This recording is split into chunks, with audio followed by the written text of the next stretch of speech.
Probably asking to technical issue. Asking. Okay, thank you. So, good afternoon, everyone. We start our next lecture on research methodology.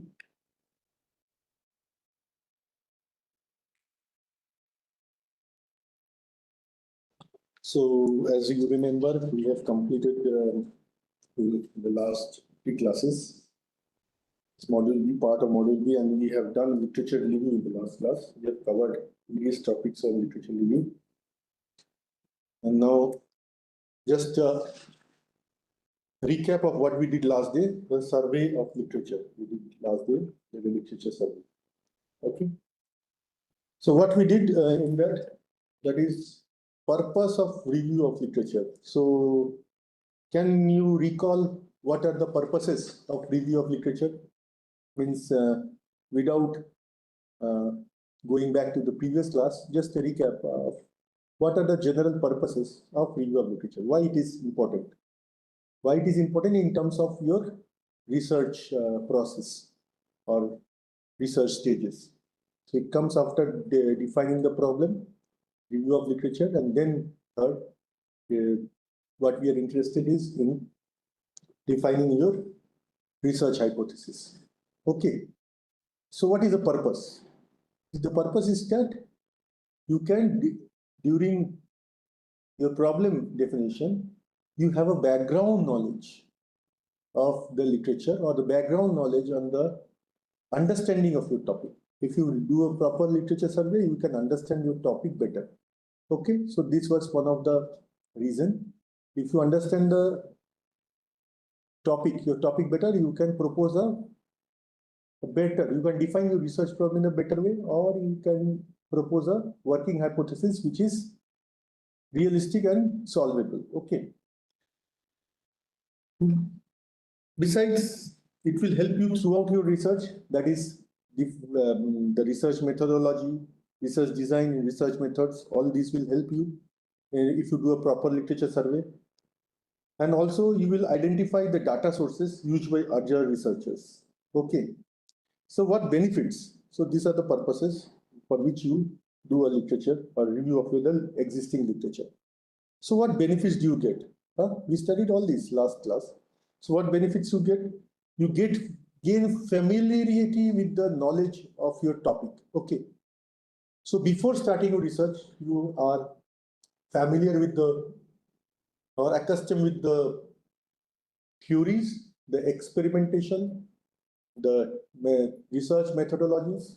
So you are quite familiar with that. So these are this is one of the great benefit of a proper review of literature. And second is that if you do a proper literature survey, you will not repeat what is already published, right? So you will not duplicate a research. So this is another benefit of literature survey. You will able to, as the purpose, you will able to understand your topic better. Okay. Then how to conduct the literature survey? How you conduct a literature survey? With the primary and secondary sources. You have to conduct a literature survey using primary or secondary sources. Means you have to go to the publications, the books, the monographs, and so on. Internet reports, previous theses, and all these you will refer and do a proper literature survey. Now, there are various sources, as we discussed last day, means from books to databases to bibliographic databases, abstract databases, full text databases, government reports, industrial reports, the website, and the publications. So which one you will choose? So choosing your resources is very important. And suppose you are choosing research publications, previous research publications and books, chapters for a proper literature review of your topic of interest. Okay. Now, among them, what are the things which you will think? Means what problems, means what are the points you will remember regarding your sources? It is that it has to be topically relevant, means the topic should be similar to what you will undertake your research on, or your problem statement or your research hypothesis, right? You will not deviate from your topic. This is one of the important point in reviewing or choosing your sources. Appropriately aged means it should not be too old. Okay, sometimes you will choose an old literature if it is very, very relevant. Otherwise, you will try to search literature which is in the near term, which has been reported few years back or in recent past, so that your research is aligned with the current trends or the current problems. Okay. Then credible. You have to choose credible sources. So here what comes in is your impact factor of the journal publication. So while choosing your sources,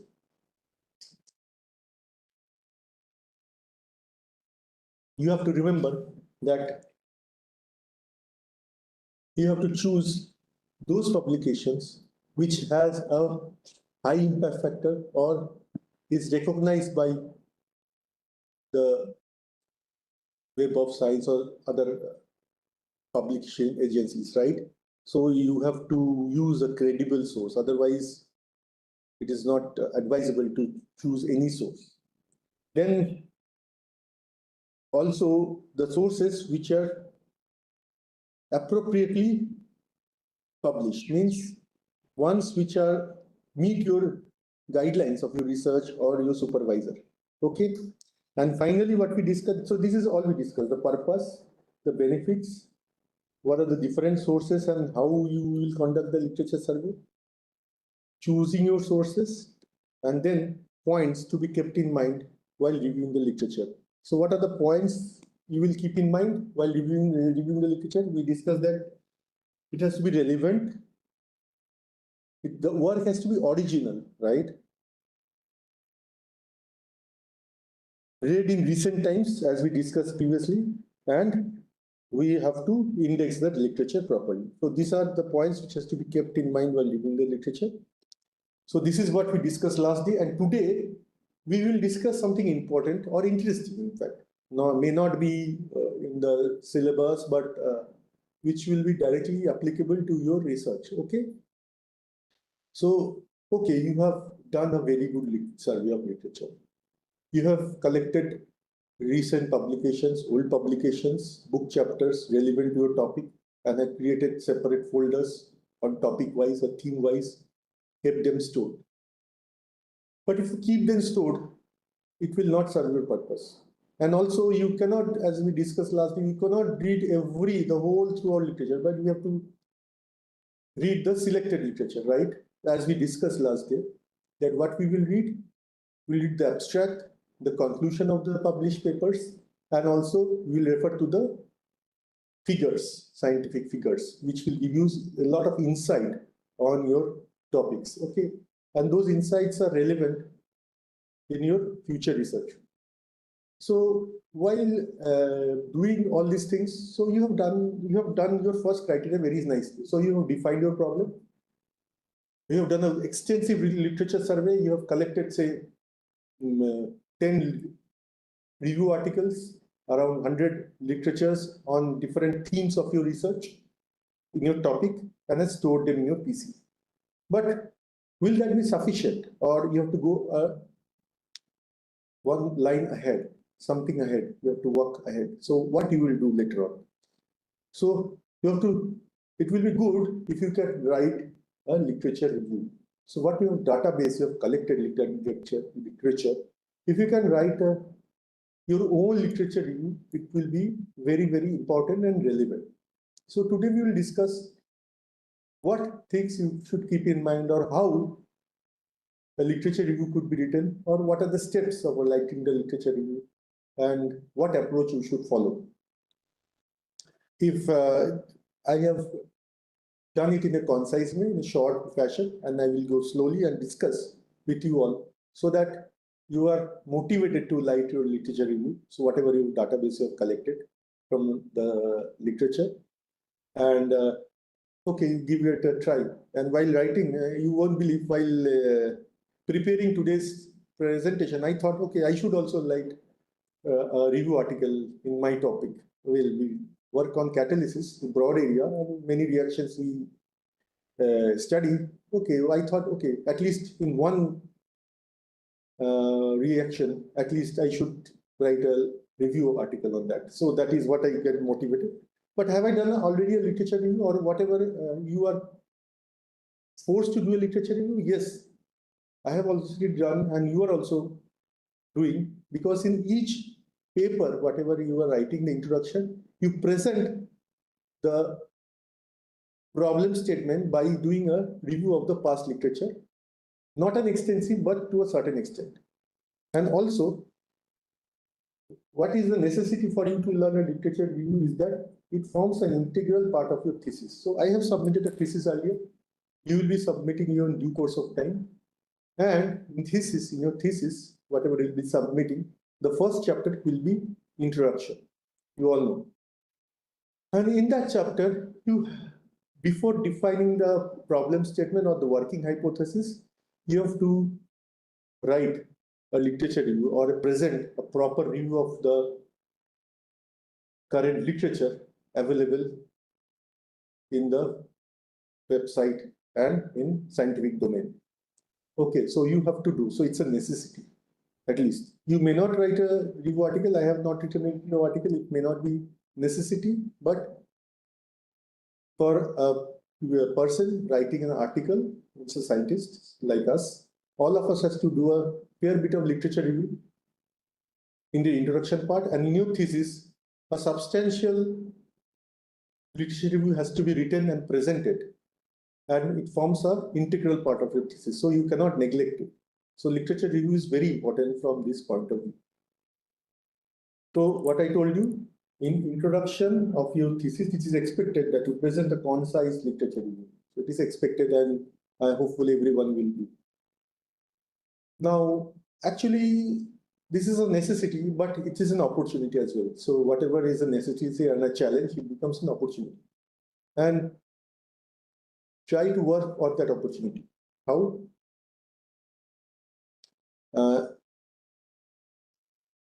Platform to express your expertise in the field of your research. So it's a platform by which you express your expertise in the field of your research. And see, suppose a reader is reading your thesis or your working hypothesis. So if you do a good literature review, the reader understands your thesis or hypothesis in a better way. How? Because if you point out or if you present the literature review in a very nice, well-defined fashion, what you will do, what you will present the gap areas. And those gap areas are your working hypothesis, where you work. Okay. So you will present the in general theories. I will come to you one by one, what is there.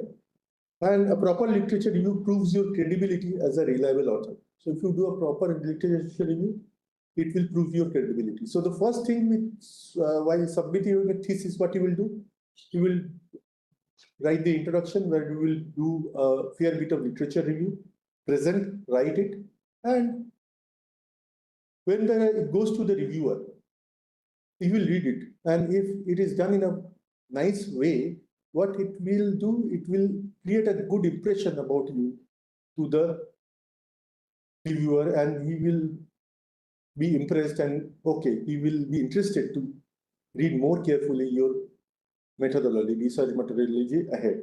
So it's an opportunity, in fact, for you to become a reliable author and to impress the reviewer and also the readers, who will all read your thesis, right, in your field. So it's a necessity to do a write a literature review, because you will be submitting a thesis in due course of time. What is optional is that, what I thought, because I just wrote in my mind, it came, that we have the option to write a review article on our topic of research, presenting concise review of available literature, identifying the gap areas, and presenting it to the readers. So what I thought during presenting this article is, okay, this is a necessity for the research students who is undergoing PhD course, but it is also an option, it's an opportunity, in fact, for all researchers to write a review article on their topic of research, because he will come to know the understanding of the problem in a much better way, identify the gap areas, and also if he writes and jots it down and publish it, it will be presented to the readers, it will benefit many other researchers. So I thought, okay, I will also try to write a literature review, although I don't know whether you will have time to do this. But you have to take out time and write the introduction with a proper literature review. It is a necessity, and you have to do that. So what is a literature review? Let us first define this.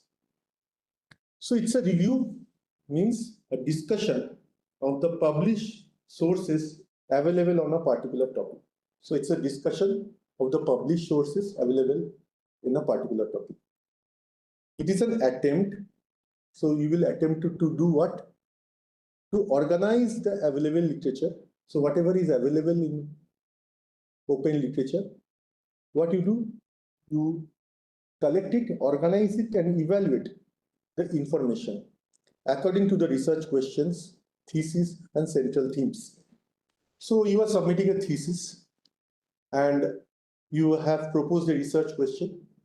So whatever literature you have, you organize it, evaluate it, okay? They evaluate the information and put forward how the research questions and the central themes are appealing.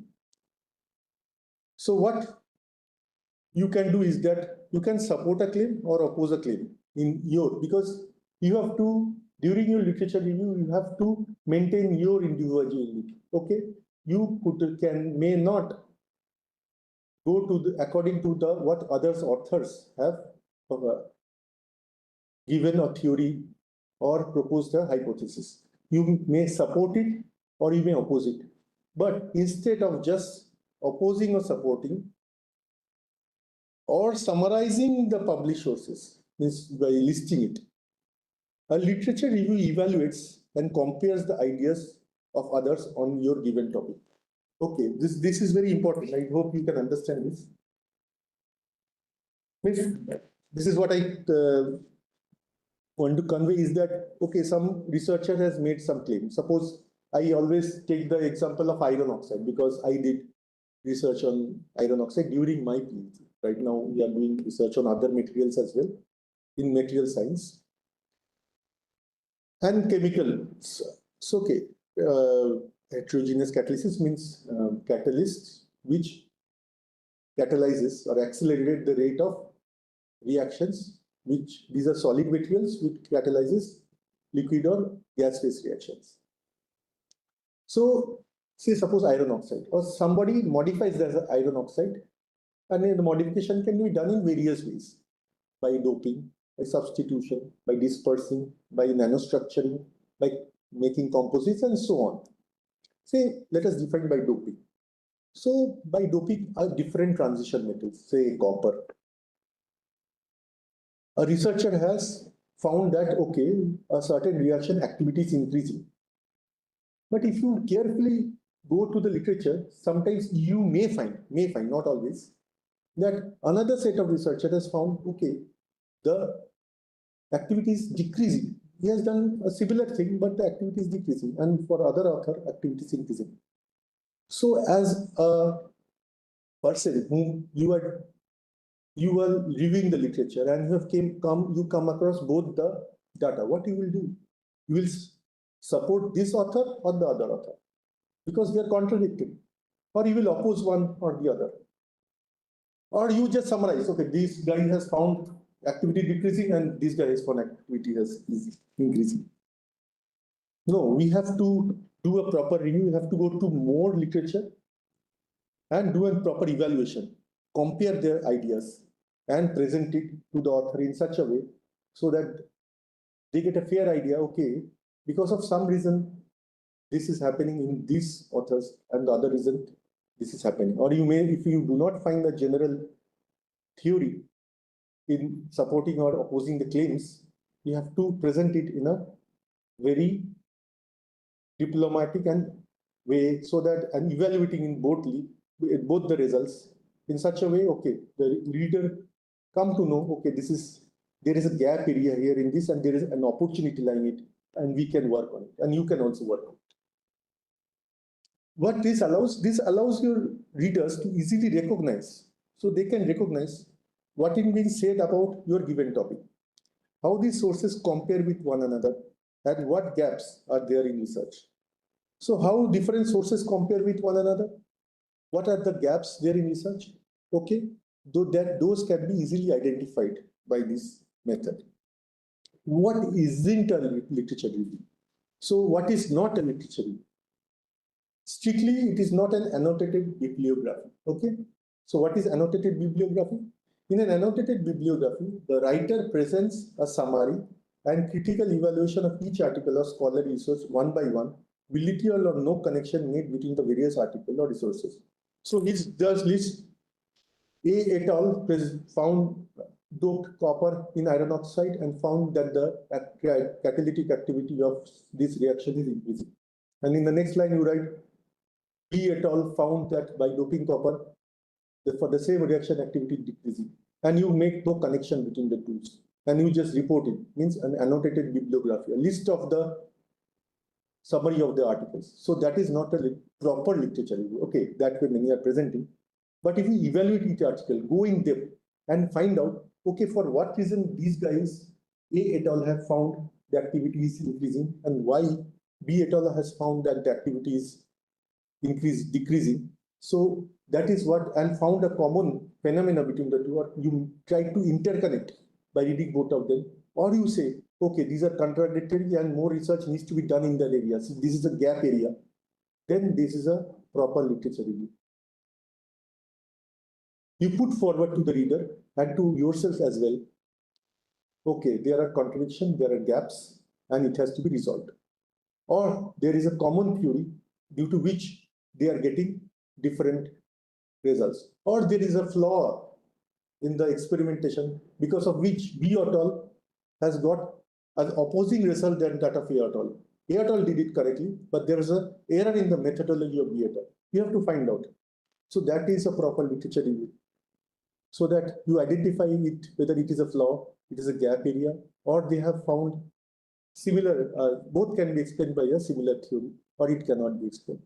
Okay. An annotated bibliography is very different from synthesizing and comparing information in the literature review. Okay. So there you do not compare the data or do not fit it to a common or do not interconnect it. An annotated bibliography, you just list it or summarize it. We are not doing that. We are doing a review. Means in addition to data collection, literature collection, we are evaluating it. And how we will evaluate will come. It is not an essay, report, or a research paper, as it do not state, prove, or develop main points.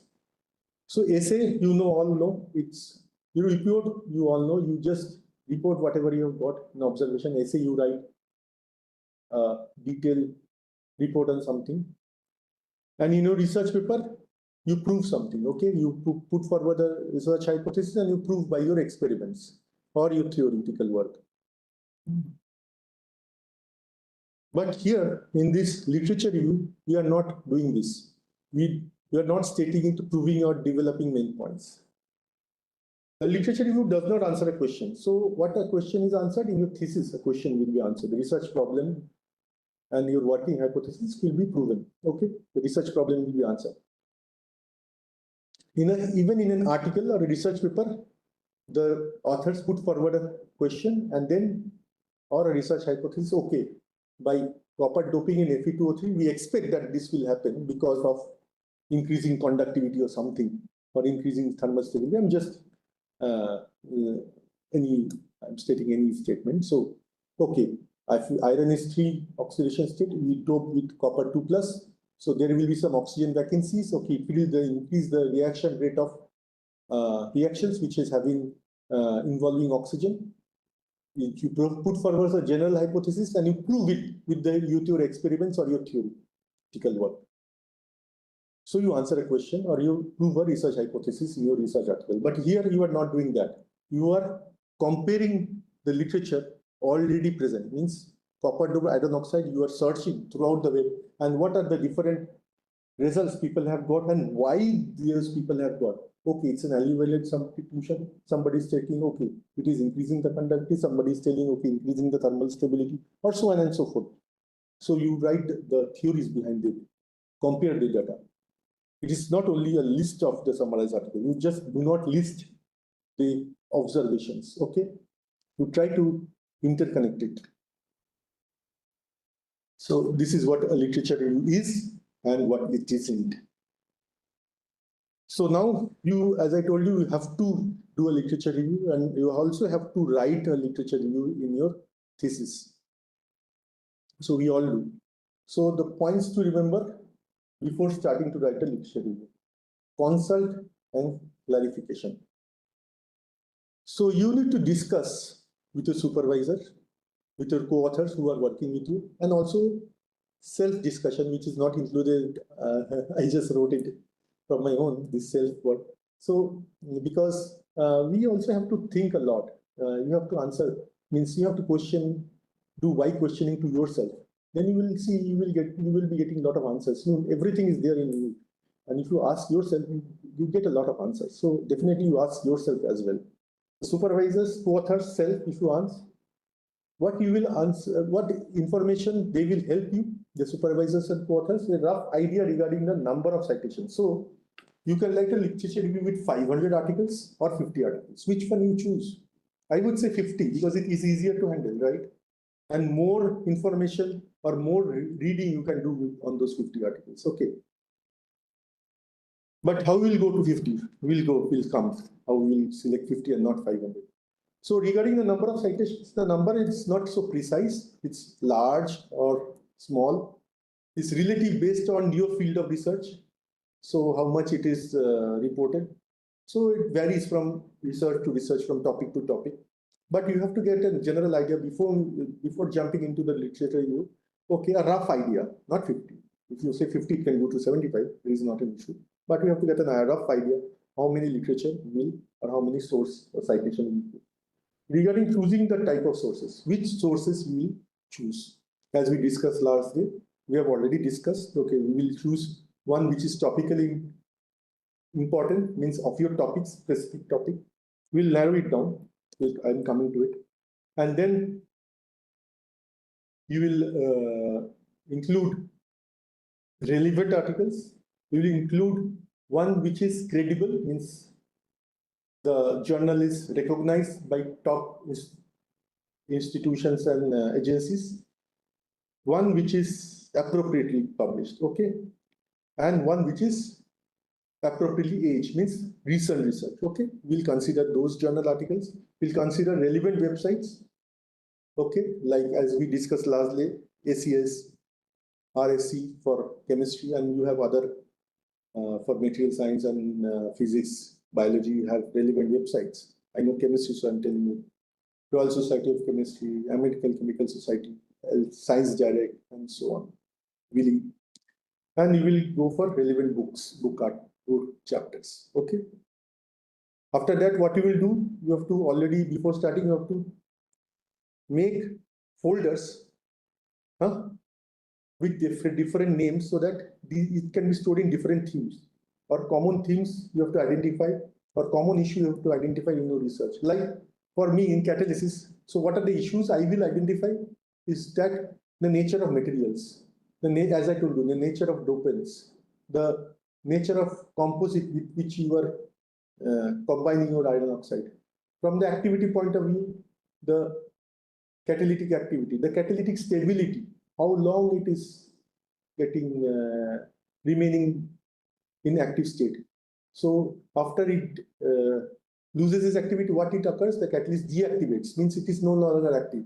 So deactivation is a theme in catalysis. A lot of review articles come in deactivation of catalytics. What are the reasons for deactivation? So you have to identify those common themes and make folders.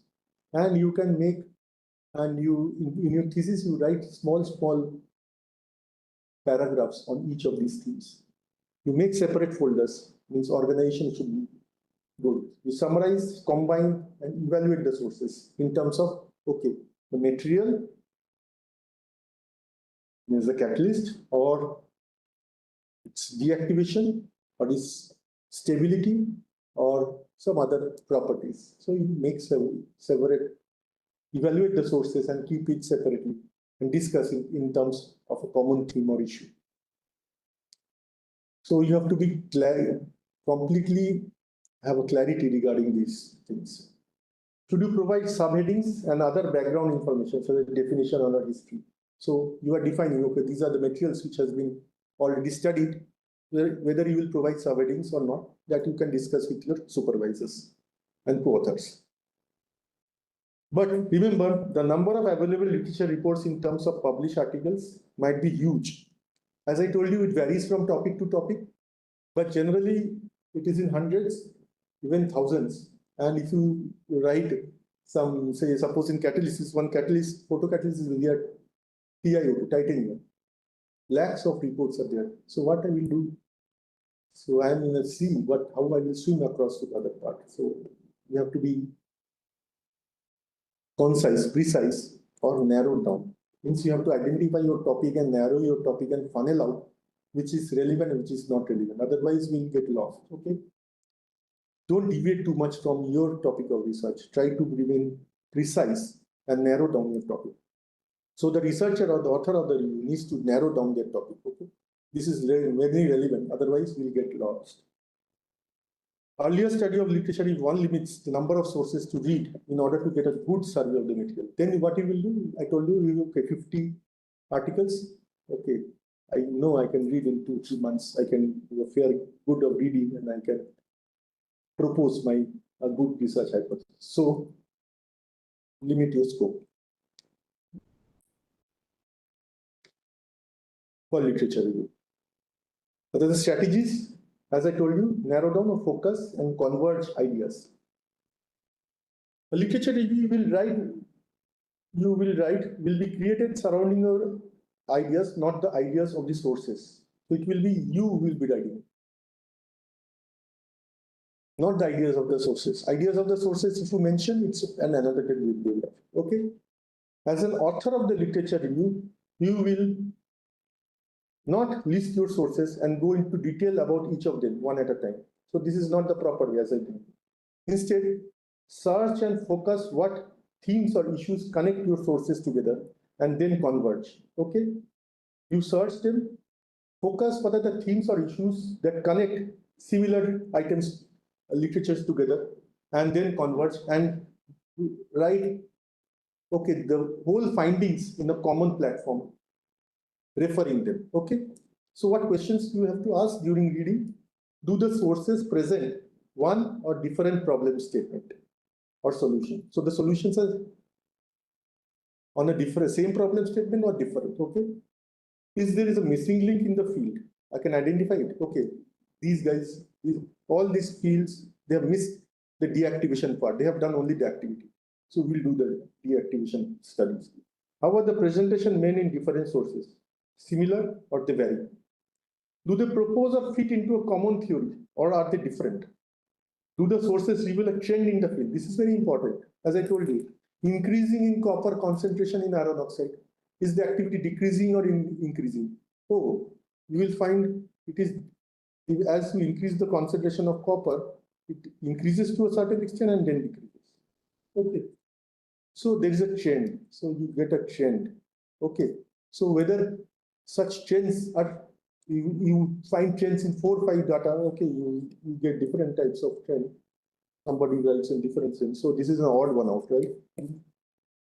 It does not fit. These 3 fits together and we report, okay, with copper doping, authors have found that there is a similar trend in activity. It increases with a low doping of copper and decreases after a certain percentage of copper doping. So this is a general theory which you can propose just by reading 4 or 5 papers, isn't it? And then is there a discrepancy or a debate to be solved?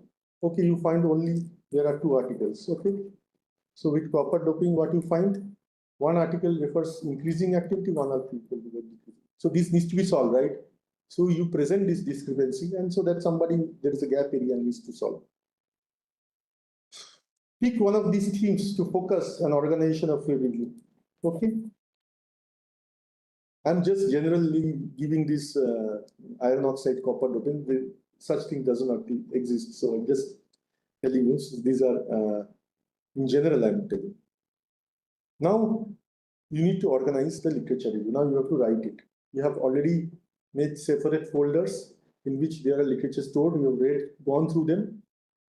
Not thoroughly, but okay. You have a fair idea about the abstract. You have fit into similar themes, different themes, about 4 or 5 themes, okay? And then what you have to do? Well, how you will organize literature review? Same fashion as a research article. You all, probably all of you have gone through a research article or written a research article. The contains what a research article contains. The research article contains 3 basic elements. Okay, introduction, experimental, introduction, body, and a conclusion. Okay, in the body of experimental resolution discussion. Similar research or literature will also contain the same. So you will have an introduction. It gives a quick idea of the topic of the literature review, such as the central theme or organizational pattern. So during introduction, what you have to do? You give a general idea to the readers. How we will give the general idea? First, you remember, okay, we will limit it up to, we will limit it and will be precise or concise. We cannot be very big. So for a 20-page review, you cannot write a 10-page introduction, right? So you have to be maximum up to you can go up to 2-3 pages. I mean, in general, all these are general. All these discussions are general. So there are always exceptions. Generally, few paragraphs. Okay. So how we will go about? You at first introduce the broader context. Okay. You say, for example, as I told you, I did during my thesis, I did research on sulfuric acid decomposition. But I never started with sulfuric acid decomposition. Sulfuric acid decomposition is a reaction of iodine sulfur cycle. Iodine sulfur cycle is a cycle which splits water and generates hydrogen. So I started from hydrogen generation. No, even beyond that, I sometimes started from the energy perspective, the environmental concern. Okay. So first, introduce with a broader context. Okay. There is a requirement for alternative energy resources, and also by burning of fossil fuels, there are environmental concerns. So we need to go to hydrogen energy using renewable energy or nuclear energy. Like that, we started in our articles. And then we introduced thermochemical cycle, then iodine sulfur cycle. Then I came to sulfuric acid decomposition. As like a funnel, you come down from very broad, you come down to very precise or your topic of interest. Topic of interest, which is manageable. Okay, so you can now sulfuric acid decomposition. You can now manage. You can manage the whatever you have data or the literature you have collected. Okay, and you in sulfuric acid decomposition you have materials, the activities, the deactivation, all these themes you will explain one by one in your body. I will come to the body later on. So this is introduction. Explain the fundamental implications of your topic. So what benefit I get by doing sulfuric acid decomposition? How it proceeds? The fundamental and the implications, applications you have to mention. The research question, what your review is attempting to solve. Okay. The scope of your topic coverage. You can your review will cover, what topics it will cover. Okay, it will cover materials, it will cover deactivation, it will cover activity, it will cover the post-activity evaluation, property evaluation. What you exclude, you can also mention and may not mention. It is optional. You can reject it also. And design the organization of the review. Next, you mention about how you organize your body. So next come the body. This is the most important portion of your review. Okay, because it consists of your presentation and discussion of the sources you have collected and raised, and you are organized them with a certain approach.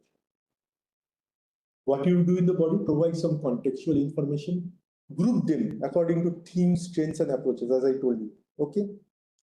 So certain themes, you know, whatever you are doing research, you know what are the themes on which you are doing, what are the trends following, and different approaches which can be done. You group the research article, give a general description all of this, and refer all these articles together. Okay.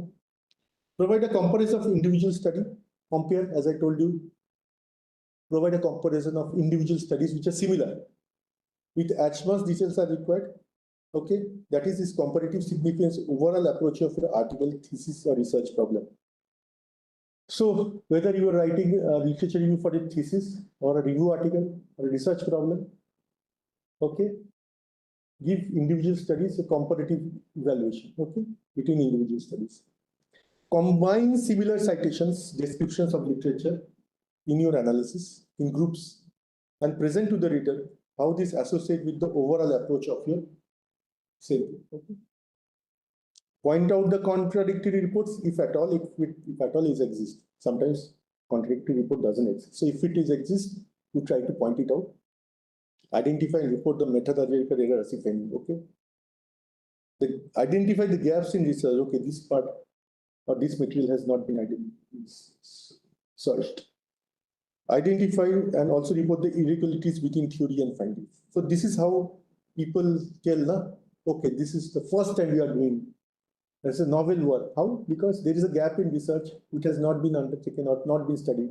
So I'm doing research in that gap. So I'm doing a novel study, isn't it? So you mentioned this is the first time in literature it is reported that, okay, this is the one which I'm doing. Because previously you present the literature, there doesn't exist this kind of study which I have done here. Say, for example, copper oxide has not been studied for sulfuric acid deformation. Just I'm giving an example. It's not existing example. It's just also I mentioned the literature review. Okay, these are the one. See, these are the important points. And these are the studies which have been taken. A proper literature review I have done, but nobody has done studies with copper oxide. Although it's a good dopant, so I do it. Okay, like that. I'm telling you. So now how we will organize this body? You have collected the data, so the same themes, but how will do? You can do in three fashion. One, chronology, two, thematic, three is methodological.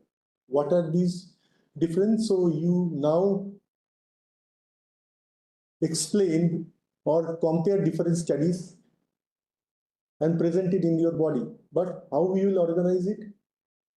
So organization time chronological means the citations are chronologically ordered, describing the evolution of topic time. So from discovery of the topic till today, how it chronologically, how things have evolved. You mentioned, you can present your literature in that fashion. Okay, in the 1900s, this was done, 1910, this was done, 20s, this was done, 30s, this was done. So how your topic evolved with time, if you want to present it that way. It is useful to present the evolution of the topic from historical age to present and identify the future challenges and opportunities. If you want to present it that way, you can just organize your literature in a chronological order. Okay, but I find thematic as very useful, where in this type of review, the sources are organized in terms of a theme, trend, in the context of topic of your presentation. So topic of your problem, you separate in terms of themes and present in terms of themes. This type of organization related topic needs to be narrowed down from broad topics to more specific ones. And methodological, organized not by the content of literature review material, but on methods of researcher or writer. So these are the three types of bodies which can be done. And finally, what you have to do? You have to give a conclusion or recommendation after a detail, means the main description is the body. But here you point out, what you point out during body also, during description of body, you point it out. But here you point it out, the main only mention is a part which you end your review with an impact. So here an impact should come. Because as I told you, you read only the abstract and the conclusion and the figures. So the other readers of your will read, your literature will read the abstract initially and the conclusion. Then they will, if they are impressed, they will go to the body, isn't it? So try to make the impression here in the conclusion. The authors discuss what conclusion they have drawn from the living literature so far, what are the problems solved, the gap areas, futuristic challenges, and so on. Here you summarize major contribution of significant studies and articles to the body of knowledge under review, point out the gaps in the public literature, discuss areas or issues pertinent to future study. So give a direction to the future researcher and also to yourself, right? So we do a case study on my topic. So I have selected my topic today. So there are a lot of research and development on water electrolysis. So this is what by electrolysis of water, what you do. I think but everybody has studied in school that, okay, by electrolysis, you get why, if you electrolyze water, you get hydrogen and you get oxygen. So why it is important? Because currently you all know that hydrogen production is an important topic because government is giving a lot of impetus to this, okay? And it is an alternative energy carrier and which is proposed in the to be used in the transportation sector in future and also in industries, okay, as a fuel, as an energy carrier. So a lot of R&D has been reported since its discovery, okay, till today, and also in future, as you know, it will go on. So I am reporting 3 reviews which has been reported on water electrolysis. So these are the 3. Okay. The title, from title you can understand. The history of water electrolysis from its beginning to the present electrochemical power sources. Okay. So all these are published in 2020. Okay. So appropriately aged, you cannot deny that. And if you see, this is a book chapter. This is Chemical Society reviews, and this is emerging reviews. So all are credible. Okay. So this is how you choose the literature. Okay, credible, appropriately aged, and topically relevant. Because I'm interested in hydrogen generation. I have put forward topics in hydrogen generation. Okay. First one mentions the history of water electrolysis from its beginning to present electrochemical power sources. No need to go into details, but from the topic itself, from the title itself, you understand this review article presents the research developments in this field from its discovery to present day status to future challenges and opportunities. So how water electrolysis evolved from 1800 to today in 2025, and what are the challenges for future researchers so that you go and reach a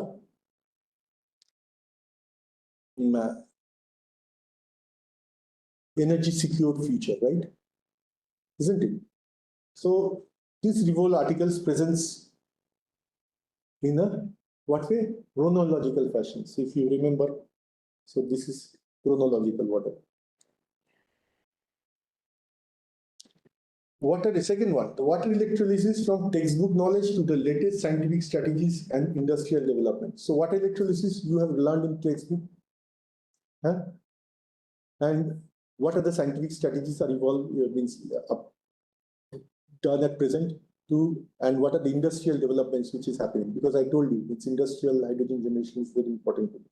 This review article is intended to cross-pollinate and strengthen efforts from fundamental understanding to technical implementation and to improve the junctions between the field's physical chemist, material scientist, and engineers. So here, water electrolysis is a chemical phenomenon. It involves chemists, material sciences, because it involves a lot of materials, material scientists, and water electrolysis in industry, it is applied in industries. So you scale up and do in engineering scale. So all of them are involved. So what you make, so this review, they point out or converge the themes of the field's physical chemist, material scientists, and engineering interests, okay? As well as stimulate much needed exchange among these groups on challenges encountered in different domains. So different domains, what are the challenges in water electrolysis for the chemists, for the material sciences and engineers are put forward, okay? And they are exchanged between these groups of people so that they come to know about each other and each other challenges. Okay, then it's an eye-opening. So this is how thematic based it is done. Okay. And in methodological, what is there? An overview of what electric technology for green hydrogen production. This in a more energy resource is only done from the perspective of techno-commercial perspective. Okay, means from the commercial angle, if you want to install a hydrogen generation plant by electricity or water, what are the aspects you need to follow so that it can be beneficial? Okay, techno-commercial means it's a technology for commercial purpose. Means if industry wants to implement today, not for R&D. If industry wants to implement, what they will think? Okay, if I invest how much and how much I will get in return? What will be my gain in terms of commercial aspects? Okay, and in future, what are the opportunities lies with me? So this is in the terms. So this is written by a technologist who writes it in terms of his own interest. Okay, uh, interest of the researcher or a writer. So the writer is a technologist. He writes this in his own way. If these gaps in water electrolysis are solved, it will have tremendous techno-commercial impact, and it will become an industrial relevant hydrogen generation, and it can be an economically sustainable hydrogen generation process. Okay, so this is how the reviews on R&D on water electrolysis are presented in three different ways, or organized in three different ways, in terms of chronology, methodology, and in terms of themes. Okay, I presented this because I found that, okay, if at all, even if few of you are motivated to write a review, or at least reviews, start writing the review of your thesis introduction, okay, I think I will have done a good job. So I went to literature and took these two references. So I should mention these. So you can also go through this because I will be sharing with you all this. So a lot of things are written there. I took only few points from them. And the assignment is that you don't have to send me, begin composing your literature review based on today's discussion. Well, how much you motivated, based on that you start writing for your thesis or a research article. Well, I tell you frankly, I was motivated a lot while preparing this presentation today to write a review article. I don't know whether I will be able to complete, but I have started today. Thank you. If any question, please mail to me. Okay, thank you.